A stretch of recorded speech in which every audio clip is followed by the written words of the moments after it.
नमस्कार दोस्तों, जय हिंद। भारतीय अर्थव्यवस्था की श्रृंखला में आप सभी का हार्दिक स्वागत है। हम लोगों ने भारतीय अर्थव्यवस्था की पिछले वीडियोज़ में आपको ज़्यादातर सब कुछ, लगभग इसमें काफ़ी चीज़ें मैंने आपको बता दी। आज हम लोग जो चर्चा बेसिकली करने वाले हैं, ये आधारभूत संरचना, ये एक नया चैप्टर होगा। इस वाले चैप्टर को पढ़ने के बाद आप जो अर्थव्यवस्था का एक महत्वपूर्ण भाग है बेसिक इंफ्रास्ट्रक्चर, अक्सर आप सुनते रहते होंगे, ये आपको ज्योग्राफी में मिलेगी। आधारभूत संरचना क्या है, अक्सर न्यूज़ में सुनते रहते हो।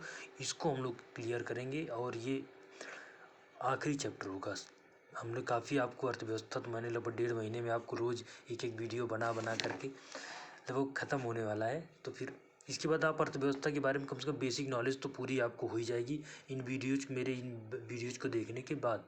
उसके बाद फिर एडवांस में और फिर मैं दोबारा फिर कभी पढ़ाऊँगा, या आप अगर जैसा कि नहीं आपको कहीं दिक्कत है तो आप मोबाइल सर्च करके अपना उसको ऐड ऑन कर लेंगे। जितनी चीज़ें मैंने बताई है आपका बेसिक अर्थव्यवस्था के लिए तो बहुत महत्वपूर्ण हो जाता है।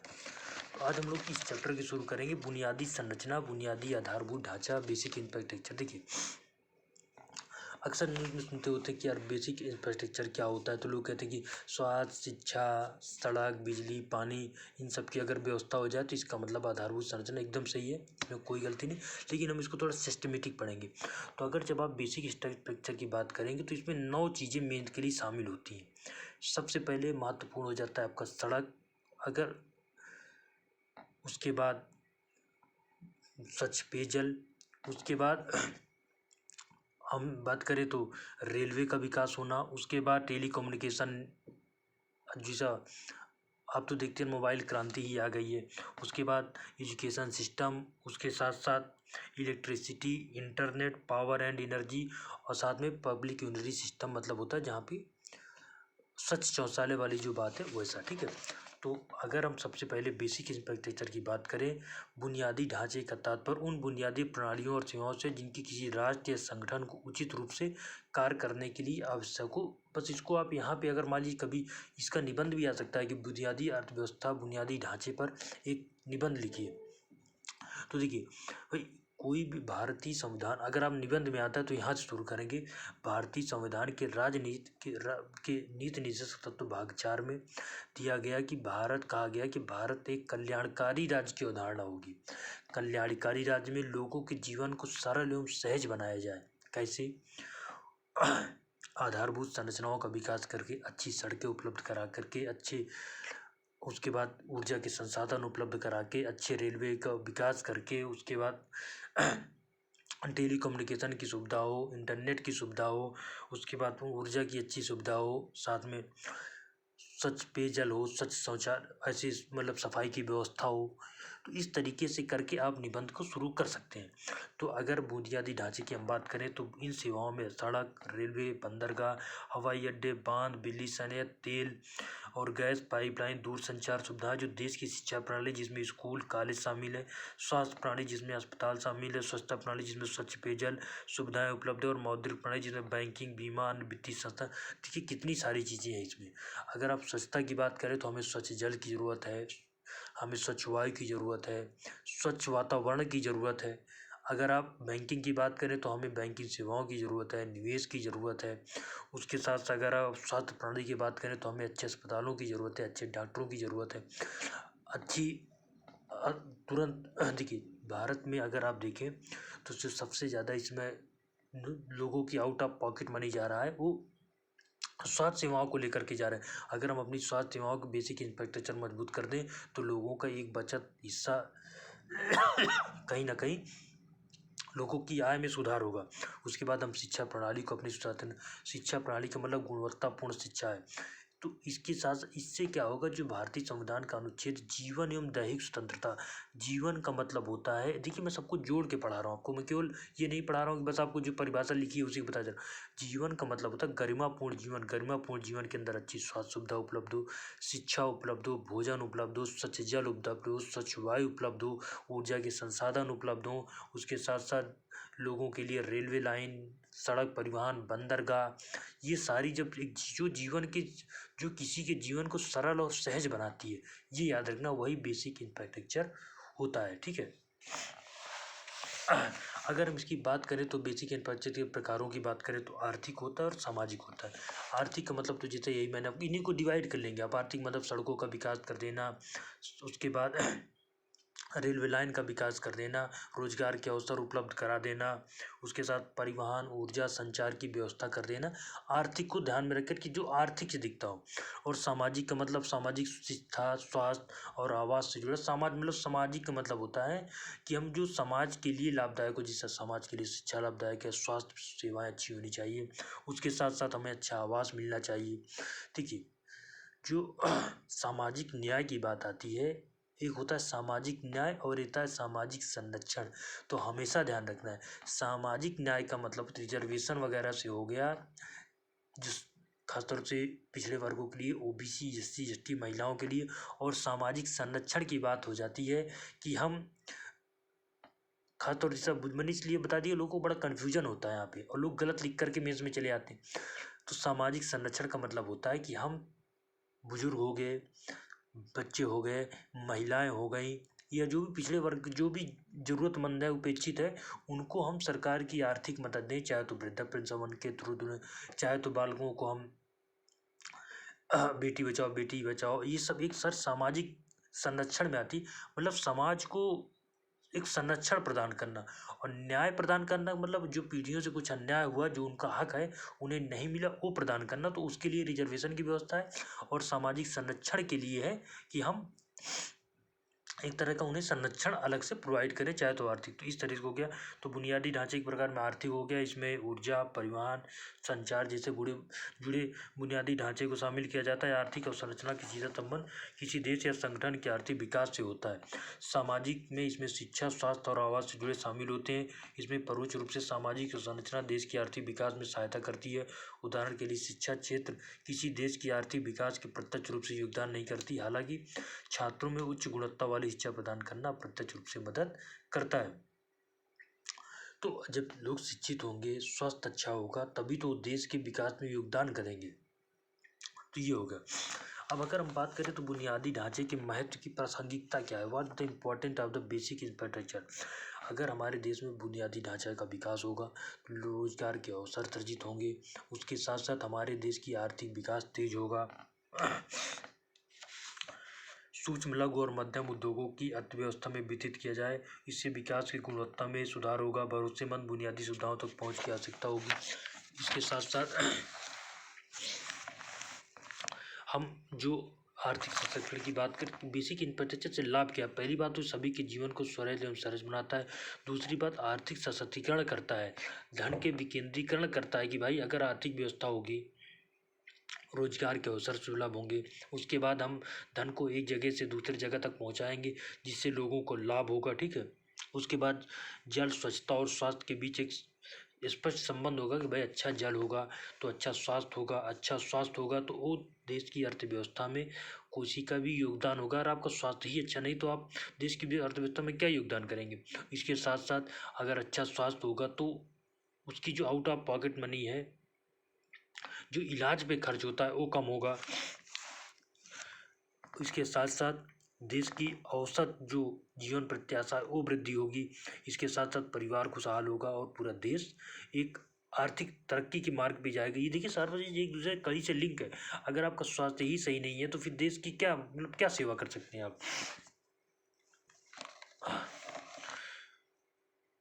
तो अगर हम आर्थिक विकास के चालक की बात करें तो सरकारी योजनाएं आती हैं, वो देखिए कितनी सारी योजनाएं आती रहती है, वृद्धाओं के लिए, महिलाओं के लिए, पिछड़े वर्गों के लिए। सार्वजनिक निजी भागीदारी, पब्लिक प्राइवेट पार्टनरशिप, ये तो मैंने आपको बताया कि भारत की अर्थव्यवस्था निजी अर्थ और सार्वजनिक दोनों से मिलकर बनी हुई। तो निजी निवेश भी रहता है और सरकारी निवेश भी रहता है। बुनियादी ढांचों की ज़रूरतें, ये सब बुनियादी ढांचे जितना मजबूत होंगे, देश की जो विकास का चालक है उतना तेज होगा। आवासीय विकास, लोगों के कम से कम जो मूलभूत ज़रूरतें हैं अगर वो पूरी होंगी तो निश्चित रूप से देश में एक शांति का वातावरण रहेगा। अंतर्राष्ट्रीय निवेश, एफडीआई, एफबीआई के द्वारा हम रोजगार के अवसर सृजित कर सकते हैं, अपनी अर्थव्यवस्था को दूसरी अर्थव्यवस्थाओं से जोड़ने में मदद मिलती। तो ये सब देखिए पूरा एक तरीके से जो विकास के चालक है, जिसके लिए हम सरकारी योजनाएं जरूरत है, पीपीपी भी जरूरत है। बुनियादी ढांचों का विकास ज़रूरत है, बाहर से एफडीआई की भी ज़रूरत है, और साथ में आवासीय विकास और मूलभूत जो लोगों की ज़रूरत है वो पूरा करने की ज़रूरत है। अब हम बात करते हैं मेन चीज़, देखिए यहाँ पे हमारा दृष्टिकोण भारत के आर्थिक विकास से होगा। तो अगर हम भारत के आर्थिक विकास की बात करें तो सबसे महत्वपूर्ण हो जाता है इसमें ऊर्जा। हम लोग एक एक करके शुरू करेंगे, जैसे ऊर्जा करेंगे एक दिन, आज ऊर्जा करेंगे, उसके बाद अगले वाले वीडियोज में आपको रेलवे लाइन के बारे में बताऊंगा किस तरह का विकास हो। उसके बाद हम बात करेंगे उड्डयन मंत्रालय, उड्डयन के बारे में। तो इस तरीके करके एक एक करके मैं आपको बताता जाऊँगा। तो आज हम लोग चर्चा करेंगे सबसे पहले ऊर्जा। देखिए ऊर्जा की जो खपत होती है वो निश्चित रूप से किसी देश के विकास का एक सूचक होता है। पूछिए कैसे? जो जितने भी विकसित देश हैं वो उतना ही अधिक ऊर्जा का इस्तेमाल करते हैं, इसमें कोई दो राय नहीं है। तो अगर आप विकास की अवधारणा को समझना चाहते हैं तो ये समझ सकते हैं कि किस देश में कितनी ऊर्जा की खपत हो रही है। लेकिन केवल खपत से मतलब नहीं, हमें ऊर्जा को उत्पादन भी तो करना है। ये नहीं कि हम खरीद खरीद के खर्च कर रहे हैं और आज को उसी घाटा उसी में जा रहा है, जो भारत की इस समय हालात है। ठीक है, तो इसके लिए तो इसीलिए हमें ऊर्जा का उत्पादन और ऊर्जा की खपत ये दोनों डिसाइड करता है कि कोई देश कितना विकास के रास्ते पे जा रहा है।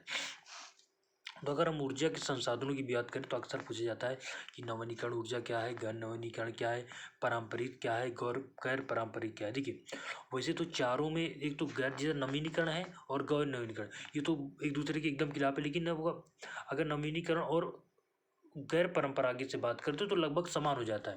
तो जैसा अगर हम परंपरागत ऊर्जा की बात करें तो जैसा पहले हम कोयले का इस्तेमाल करते रहे हैं, पहले से ही पेट्रोली का इस्तेमाल करते रहे हैं पहले से ही, तो ये परंपरागत ऊर्जा के सूत्र में आते। हमने लकड़ी का इस्तेमाल किया, हमने गोबर के कंडों का इस्तेमाल किया, तो ये परंपरागत आप समझ जाएंगे नाम से ही कि बहुत परंपराओं से जो यूज करते जा रहे हैं। और अगर हम गैर परंपरागत की बात करें तो जो नवीनीकरण हो सकते हैं, जैसे सौर ऊर्जा है तो कभी ख़त्म होने वाली है, सौर हमेशा सूर्य की रोशनी में मिलती रहती है। पवन ऊर्जा है, रोज पवन चलती है।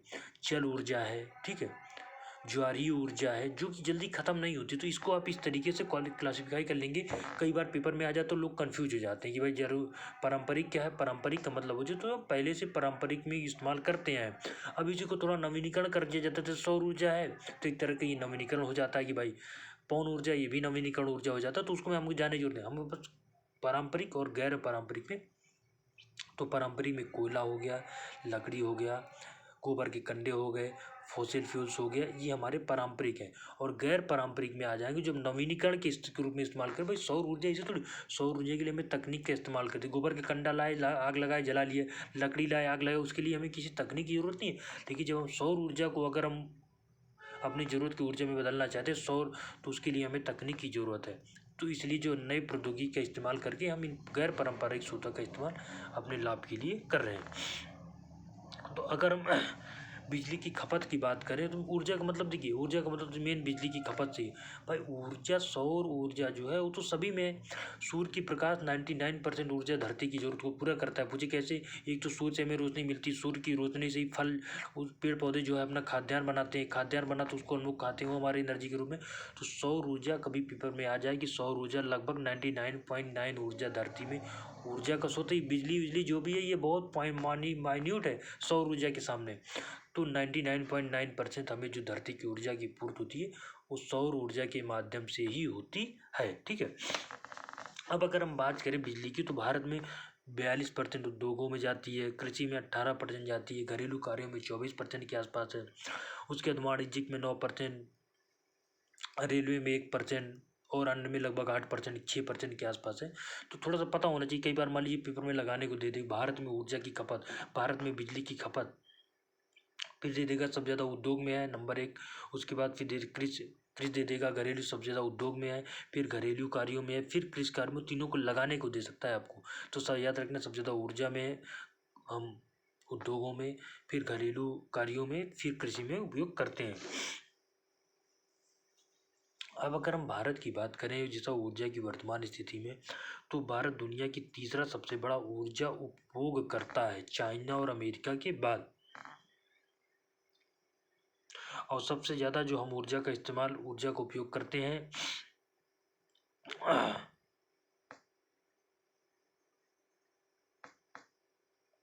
625.6 ये डाटा है, याद रहे तो अच्छी बात है कि आप इनको लिख सकें कि 625.6 किलोग्राम तेल के समकक्ष किलो ऊर्जा का हम खपत करते हैं, जबकि विश्व स्तर पर 1860 किलोग्राम, कितना ज़्यादा, हमसे 3 गुना ज़्यादा। संयुक्त राज्य अमेरिका में 6800 किलोग्राम और चाइना में 2170 किलोग्राम थी प्रति व्यक्ति ऊर्जा की खपत है। तो एक डाटा है, अगर आपको याद हो जाए कि भारत में 625.5, तो इससे आप, मैंने पहले ही आपको ये, मैंने आपको इतना याद हो तो कोई ज़रूरत नहीं, मैंने आपको इसलिए ये बता दिया कि इससे आपको ये पता रहना चाहिए कि ऊर्जा की जो खपत है वो ये डिसाइड करती है कि देश किस तरह तरक्की के रास्ते पे। अमेरिका विकसित देश है, चाइना भी लगभग जित, इनकी ऊर्जा खपत देखिए, अमेरिका में तो लोग 6800 किलोग्राम प्रति व्यक्ति खर्च कर देता है और चाइना में 2170 किलोग्राम प्रति व्यक्ति। डाटा है जिससे आप समझ पाए, ठीक है। और भारत में जो विद्युत के क्षेत्र में कुल स्थापित क्षमता लगभग 334 गीगावाट है, जिसमें 62 गीगावाट जो है ये नवीनीकरण ऊर्जा से है। हम अगर ऊर्जा की बात करें तो हम जो कोयला और पेट्रोल है इस बहुत बड़ी मात्रा में, खासतौर तो पेट्रोल को तो हम बहुत ज़्यादा मात्रा में पेट्रोलियम आयात करते हैं, जिससे कि हमारा राजकोषीय घाटा लगातार बढ़ रहा है। इसके साथ साथ पर्यावरण प्रदूषण हो रहा है, इसके साथ साथ जलवायु परिवर्तन जैसी समस्या जो खड़ी हो रही है वो फॉसिल फ्यूल के अनियंत्रित उपयोग से ही हो रही है। तो इसी के लिए ना यहाँ पे मैं आपको थोड़ा सा बता देता हूँ कि 2021 में COP26 हुआ था, कॉन्फ्रेंस ऑफ 26। मैं देखिए सब चीज़ों को लिंक कर रहा हूँ, कैसे लिंक कर रहा हूँ कि जब हम अगर इस तरीके से हम जीवाश्म ईंधनों का इस्तेमाल करते रहेंगे तो पूरी दुनिया के लिए ये बात है कि आने वाले 30-35 सालों में जीवाश्म ईंधन खत्म हो जाएंगे, ठीक, पेट्रोल डीजल ये खत्म हो जाएगा। इसके लिए हमें क्या करना है, किसी न किसी वैकल्पिक ऊर्जा के स्रोत के रूप में काम करना है। तो 2021 में ग्लासगो ब्रिटेन में पड़ता है, में एक COP26 हुआ था, कॉन्फ्रेंस 26 जलवायु परिवर्तन को लेकर के, जिसमें अलग अलग देशों ने अपने कुछ लक्ष्य निर्धारित किए थे। हमें दुनिया भर का नहीं पढ़ना, हमें अपने देश का पढ़ना है कि पंचामृत नाम से एक लक्ष्य निर्धारित, 5 लक्ष्य निर्धारित किए गए थे, जिसके अंतर्गत हम अपनी ऊर्जा ज़रूरतों को न्यूनतम करने का प्रयास करेंगे और साथ में नवीकरण ऊर्जा का प्रयास करेंगे। तो 5 इसके लक्ष्य कौन कौन से देखिएगा। पहली बात तो 2030 तक 500 गीगावाट गैर जीवाश्म ऊर्जा क्षमता तक पहुंचना। 500 गीगावाट जो कि अभी हमारा लगभग कितना है, 62 के आसपास है। तो हमें 500 गीगावाट तक नए, याद रखना है, देखिए आपको मेंस में लिख देना है, व्यवहारिक में कितना हो पाएगा इतनी, इस पर हमने नहीं जाना, ठीक है। 2030 तक 500 गीगावाट गैर जीवाश्म ऊर्जा क्षमता तक पहुंचाना, नंबर 1। 2030 तक 50% नवीनीकरण ऊर्जा आवश्यकताओं की पूर्ति करना, नवीनीकरण स्रोतों से ऊर्जा की आवश्यकताओं की पूर्ति करना। 2030 तक कुल अनुमानित कार्बन उत्सर्जन में 1 बिलियन टन की कमी करना। जितनी कार्बन उत्सर्जन हो रहा है उसमें 1 बिलियन टन, कितना बड़ा लक्ष्य हमने ले लिया। 2030 तक अर्थव्यवस्था की कार्बन तीव्रता को 2005 के स्तर से 45% तक की कमी करना। तो और साथ में 2070 तक शून्य कार्बन उत्सर्जन को लक्ष्य करना। तो देखिए इसमें क्या बात है, पहली बात 5 लक्ष्य मान लीजिए फ्री में बना करके दे देता है, तो 4 लक्ष्य तो 2030 तक के लिए नंबर 1 और 1 लक्ष्य 2070 तक निर्धारित किया गया है। तो 2030 तक के जो 4 लक्ष्य, पहला नवीनीकरण ऊर्जा को गैर जीवाश्म ऊर्जा को 500 गीगावाट तक करना, क्षमता तक पहुंचाना, नंबर 2 नवीनीकरण ऊर्जा को 50% तक करना, नंबर 2 नंबर 3 कुल उत्सर्जन का 1 बिलियन टन में कमी करना कार्बन के कुल उत्सर्जन में, और नंबर 3 2005 के स्तर से 2030 तक 45% कार्बन तीव्रता को कम करना, कि मतलब उसमें अगर 100 थी तो इसको लेकर के हमको उसका 100 का 45% तक लेके जाना है, ठीक है। 2070 तक शुद्ध कार्बन, तो याद होने, देखिए मुझे याद है कि नहीं, 2030 तक पहले 500 गीगावाट गैर जीवाश्म ईंधन से करना, नंबर 1। नंबर 2 2030 तक 45% नवीनीकरण ऊर्जा से उत्पादित करना, नंबर 3 1 बिलियन टन कार्बन के उत्सर्जन को 2030 तक कम करना, नंबर 4 कार्बन की तीव्रता 2005 को 2030 के स्तर से 45% तक कम करना, और 2070 तक जो कार्बन उत्सर्जन है हमारा है उसको शून्य कार्बन तक ले जाना। 5 है, फिर एक बार बोलता हूँ, मुझे भी याद हो जाए आपको याद हो जाए। 2030 तक, पहले तो चारों 2030 तक है तो इसकी तो कोई बात ही नहीं। 500 गीगावाट गैर जीवाश्म ईंधन से उत्पादित करना, उसके साथ साथ हम 1 बिलियन टन कार्बन के लक्ष्य को कम करना, उसके साथ साथ 50% तक नवीनीकरण ऊर्जा को कम करना, नवीनीकरण ऊर्जा तक 50% ले जाना, और साथ में कार्बन जो एक तरह की तीव्रता है 2005 के स्तर तक 45% तक कम करना। 2070 तक शून्य उत्सर्जन जो है वो 1% हमें 0 तक ले जाना। 2070 तक 2030 तक 545%। गैर नवीनीकरण जीवाश्म ईंधन गैर नवीनीकरण 1% कार्बन, 1 बिलियन टन कार्बन कमी, 45% तक तीव्रता में कमी, कार्बन तीव्रता में कमी, और 2070 तक हम ले जाएंगे शुद्ध कार्बन के लक्ष्य को प्राप्त करना। ये मैंने इसलिए आपको यहाँ बता दिया कि बहुत महत्वपूर्ण है ये, क्योंकि यहाँ पे दिया हुआ है कि भाई हम कितना कार्बन को उत्सर्जन कर रहे हैं जिससे कि प्रदूषण बढ़ रहा है, तो ये आप लिख सकते हैं। ये सरकार के एक महत्वपूर्ण लक्ष्य भी थे जो मैंने आपको यहाँ पे बता दिया। और भी 2-3 लक्ष्य 2022 तक, हमें 2022 तो निकल गया 175 गीगावाट अच्छा ऊर्जा तक का उत्पादन करना। तो ये देखिए ये महत्वपूर्ण लक्ष्य थे। अब हम बात करें सबसे बड़ा दिक्कतें की। देखिए बहुत सारी बाधाएं हैं। पहली बाधा है कि हम ऊर्जा को सभी तक पहुँचाना सुनिश्चित करें। हमें ऊर्जा अभी बहुत सारे ऐसे लोग गांव हैं जहां तक हमें बिजली तक नहीं पहुंचा पाए, तो सबको ऊर्जा सुनिश्चित करना, ठीक है। उसके साथ साथ ऊर्जा के द्वारा जो हम आय को सुनिश्चित कर पाते हैं इसको कम से कम रखना, कि भाई लोगों तक बहुत ज़्यादा महंगी बिजली ना पहुंचे। और कई सारी दिक्कतें हैं कि हमारी अभी ऊर्जा को लेकर आधारभूत संरचना का विकास नहीं हुआ है। हम अधिक से अधिक जो बाहर से आयात पेट्रोल डीजल हो गए उस पर निर्भर करते हैं। हमने आज तक परमाणु ऊर्जा भी हमारा 2% सही से नहीं है कि हम परमाणु ऊर्जा के द्वारा उत्पादित कर सकें। हमने सौर ऊर्जा, पवन ऊर्जा, ये थोड़ा सा हम निगेटिव इसको लिख सकते हैं। जल ऊर्जा के रूप में आज तक हम विकसित नहीं, एक संरचना विकसित ही नहीं कर पाए हैं। उसके साथ साथ हमारे यहाँ जो बिजली उत्पादन भी होता है वो भी सभी लोगों तक समान रूप से नहीं पहुंच पाता है। तो ये सारी समस्याएं बनी हुई है, ठीक है। अब हम इसके बाद समाधान की राह करते हैं, ठीक है। तो इसके लिए हमें जो सबसे ज़्यादा समाधान है, सबसे पहले हमें ऊर्जा के अधिक से अधिक आधारभूत संरचना के विकास करने की ज़रूरत है। डिस्कॉम जो विद्युत वितरण कंपनियां हैं इनको हमें और अधिक क्षमतापूर्ण बनाने की ज़रूरत है। खेती के लिए हमें बिजली को बहुत सुनिश्चित करना है। साथ में जो बिजली का आप देखते होंगे अक्सर कोई भी इलेक्शन होता है तो उसमें कहा जाता है कि हम 300 यूनिट फ्री दे देंगे, तो इसको हमें एक तरीके से तर्कसंगत बनाने की ज़रूरत है। फ्री बिजली दे देना किसी समस्या का समाधान नहीं, इससे अच्छा ये कि आप न्यूनतम दाम पे उपलब्ध कराएं, तो लोगों को भी इतना भार नहीं पड़ेगा और सरकार को भी बजट का इंतजाम दोबारा से नहीं करना पड़ेगा, ठीक है। उसके बाद जो इनकी वित्तीय व्यवस्था खराब है हमारे यहाँ, बिजली अक्सर आप देखें बिजली कंपनियां घाटा ही दिखाती रहती हैं। तो इन समस्याओं का समाधान क्या है? इन समस्याओं का बिजली चोरी जैसी घटनाओं को रोकना, स्मार्ट मीटर की व्यवस्था करना, उसके साथ साथ लोगों को सौर पैनल जो सौर ऊर्जा के द्वारा उसको अधिक से अधिक बनाने के लिए प्रेरित करना।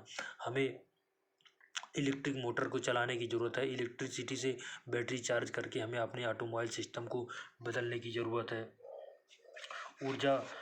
उर्वरकों, ऊर्जा, फसल बीमा और अन्य उत्पादों के लिए अलग सब्सिडी देने के बजाय कृषि के लिए प्रत्यक्ष लाभ हस्तांतरण के माध्यम से प्रति एकड़ भूमि पर एक अग्रिम सब्सिडी द्वारा हमें कृषि के संबंध में जो हम सब्सिडी दे रहे हैं उस पर हमें विचार करने की ज़रूरत है।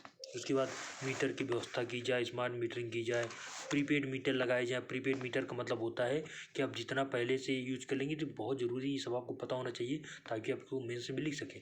प्रीपेड में क्या होगा कि मर्जी जब रिचार्ज होता है, आपने 500 का रिचार्ज कर लिया, जितने दिन के लिए उतने दिन चलेगा, रिचार्ज ख़त्म, बात ख़त्म।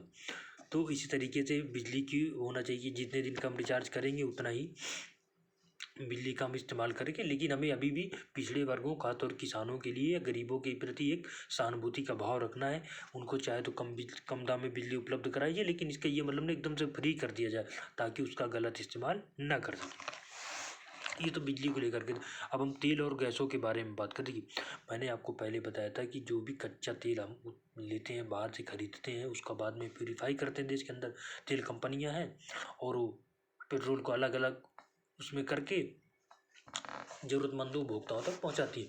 लेकिन हमारे जो इनकम है उसकी एक बड़ा हिस्सा हम पेट्रोल और डीजल को आयात करने में खर्च करते हैं, जिसके कारण क्या होता है कि हमारा राजकोषीय घाटा लगातार बढ़ रहा है। तो इसके लिए हमें एक अलग से पेट्रोल और डीजल को नियामक बनाने की ज़रूरत है। पेट्रोल डीजल की जगह हमें अधिक से अधिक नवीकरण ऊर्जा इस्तेमाल करने की ज़रूरत है। इसके साथ साथ हमें बिजली व्यवस्था को सुचारू रूप से चलाए रखने की ज़रूरत है ताकि हम पेट्रोल और डीजल का कम से कम इस्तेमाल हो। उसके बाद बायो इथेनॉल उपक्रमों को प्राथमिकता वाले क्षेत्रों के रूप में नामित किया जाने की ज़रूरत है। उसके साथ साथ परिवहन ईंधन के रूप में गैसीकृत तरलीकृत प्राकृतिक गैस LNG की घोषणा करें और ग्रामीण क्षेत्रों के संपीड़ित नेचुरल गैस को हमें प्रोत्साहित करने की जरूरत है। मतलब स्वच्छ ऊर्जा के उस संसाधनों को हमें अधिक से अधिक उपयोगी बनाने की जरूरत है। इसी तरह कोयला है। कोयला हमारे यहाँ पता है कोयले में क्या होता है कि अलग अलग गुणवत्ता होती है। एंथ्रासाइड हो गया, बिटुमिनस हो गया, पीट हो गया, लिग्नाइट हो गया। तो हमारे यहाँ क्या है ना कि एंथ्रासाइड कोयला जो सबसे अच्छा होता है, एक क्वालिटी का होता है, ठीक है। फिर बिटुमिनस होता है, फिर लिग्नाइट होता है और फिर सबसे पीट होता है। लेकिन हमारे यहाँ जो एंथ्रासाइड कोयला जो सबसे ज़्यादा ऊर्जा का उत्पादन करता है, सबसे ज़्यादा कार्बन का जिसमें परसेंटेज होता है, वो हमारे यहाँ बहुत कम हो पाता है। तो इसीलिए हमें कोयले का भी बाहर से आयात करना पड़ता है अपने औद्योगिक कार्यों के लिए, जो भी हम उस ऊर्जा के उत्पादन के लिए। तो हमें ये कोशिश करनी चाहिए कि हम कोयला का भी एक विकल्प उपलब्ध करें बिजली के माध्यम। बिजली को उत्पादन में 70% ज़्यादा कोयले का इस्तेमाल होता है। अगर हम बिजली का उत्पादन परमाणु ऊर्जा के द्वारा करने लगे तो कहीं ना कहीं हम कोयले के निर्भरता को कम कर सकेंगे। और साथ में जलवायु परिवर्तन पर कोयले के द्वारा जो थर्मल पावर प्लांट लगाए गए हैं बिजली उत्पादन के लिए, वो बहुत ज़्यादा तापमान में वृद्धि करते हैं, तो इससे उसकी भी कमी आएगी, ठीक है। आगे की राह हमें कोयला जो मतलब ऊर्जा से उसको कम करने की ज़रूरत है। कुल मिलाकर के ये इसके लिए हमें नवीनीकरण ऊर्जा की ज़रूरत है। नवीनीकरण ऊर्जा मैंने आपको बताया थी कि जल ऊर्जा, पवन ऊर्जा, वायु ऊर्जा, उसके साथ साथ हम परमाणु ऊर्जा के रूप में इसके एक विकल्प के रूप में कर सकते हैं। साथ में हमें ऊर्जा दक्षता बनाने की जरूरत है। ऊर्जा दक्षता क्या होती है? दक्षता क्या होती है? कम समय में काम गुणवत्तापूर्वक काम करने की जो क्षमता होती है। आप मैथ में सुन पढ़े होंगे कि एक आदमी एक दिन में इतना काम करता है तो दो आदमी इतने दिन में इतना काम करेंगे। वो इसके लिए दक्षता पे डिपेंड करता है कि हम कम समय में कोई भी किसी कम, तो हमें अपने ऊर्जा स्रोतों की दक्षता को भी बढ़ाने की ज़रूरत है ताकि कम से कम ऊर्जा अधिक से अधिक लोगों तक पहुंचाई जा सके।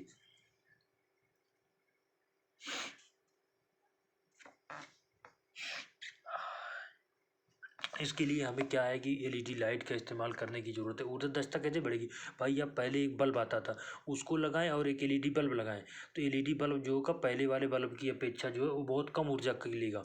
उसके साथ साथ हमें अपने ऐसी तकनीक के द्वारा जहाँ ऊर्जा की खपत हो रही है उसको हमें कम करने की ज़रूरत है। बिजली संयंत्रों को बदलने की ज़रूरत है।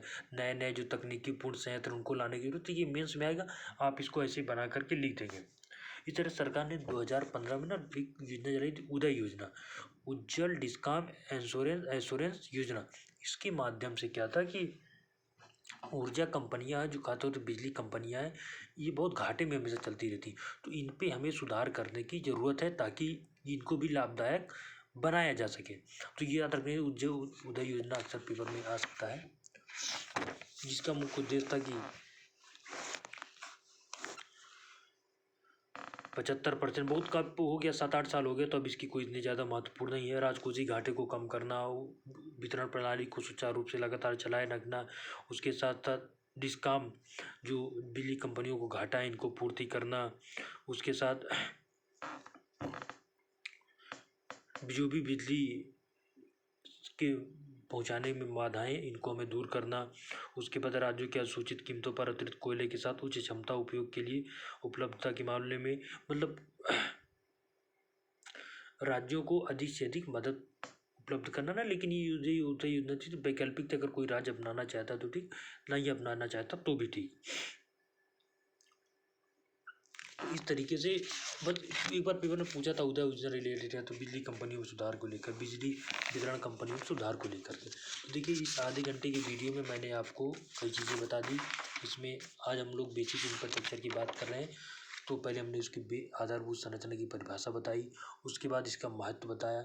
फिर हमने आधारभूत संरचना में एक एक कर को लेके चले, जैसा ऊर्जा है, रोड है, सड़क है, पानी है, स्वच्छता है, तो हम एक एक कर को अब लेकर चले जो इसके एक तरह तत्व हैं, जो इसके बेसिक इंफ्रास्ट्रक्चर किसे बनाए कि सड़कों से सबके विकास की बात करें।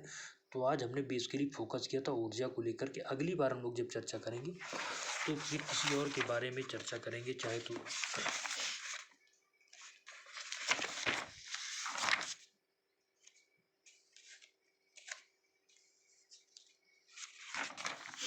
सड़कों के बारे में अगली बार हम लोग चर्चा करेंगे। तो इसको मैंने एक क्रम में बना रखा है, धीरे धीरे के सड़क के बारे में चर्चा करेंगे।